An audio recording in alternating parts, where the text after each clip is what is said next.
এই মাত্র পাওয়া আবহাওয়ার লেটেস্ট আপডেট। আর মাত্র কয়েক ঘন্টার অপেক্ষা, দক্ষিণবঙ্গের সব জেলাতেই শুরু হবে দুর্যোগ।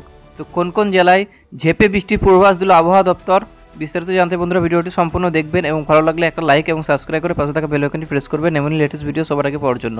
তো দক্ষিণবঙ্গের নদিয়া, উত্তর চব্বিশ পরগনা এবং বর্ধমান জেলায় মৌসুমি বায়ু প্রবেশ করছে। আগামী কয়েকদিনের মধ্যে সমগ্র দক্ষিণবঙ্গে বৃষ্টি ভাসবে।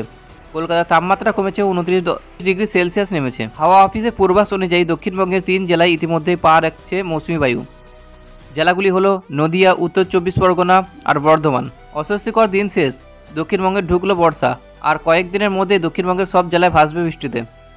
আজ কলকাতার তাপমাত্রা এক ধাক্কায় কমে গিয়েছে, সর্বোচ্চ 29 ডিগ্রি সেলসিয়াস, সর্বনিম্ন 27 ডিগ্রি সেলসিয়াসের আশেপাশে থাকবে।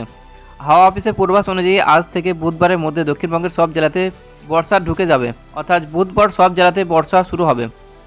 আজ থেকে দক্ষিণবঙ্গের সব জেলাতে বৃষ্টির সম্ভাবনা রয়েছে। আজ থেকে কলকাতা হালকা থেকে মাঝারি বৃষ্টির পূর্বাভাস। কলকাতার প্রত্যেকটা দিন হালকা থেকে মাঝারি বৃষ্টিপাত হবে। কলকাতার সঙ্গে গাঙ্গেয় উপত্যকা প্রায় সব জেলাতেই বৃষ্টি হবে। অন্যদিকে পূর্ব মেদিনীপুর, দক্ষিণ চব্বিশ পরগনা মাঝারি বৃষ্টিপাত হবে। বুধবার দক্ষিণবঙ্গের প্রায় সব জেলাতেই বৃষ্টি হবে। এই দিন উত্তর ও দক্ষিণ চব্বিশ পরগনা অতি ভারী বৃষ্টির সম্ভাবনা রয়েছে। 19 জুন দক্ষিণবঙ্গের বীরভূম, মুর্শিদাবাদ, পশ্চিম বর্ধমান বৃষ্টির সম্ভাবনা বেশি থাকবে। উত্তরবঙ্গে 2 দিনাজপুর খুব বৃষ্টির সম্ভাবনা রয়েছে।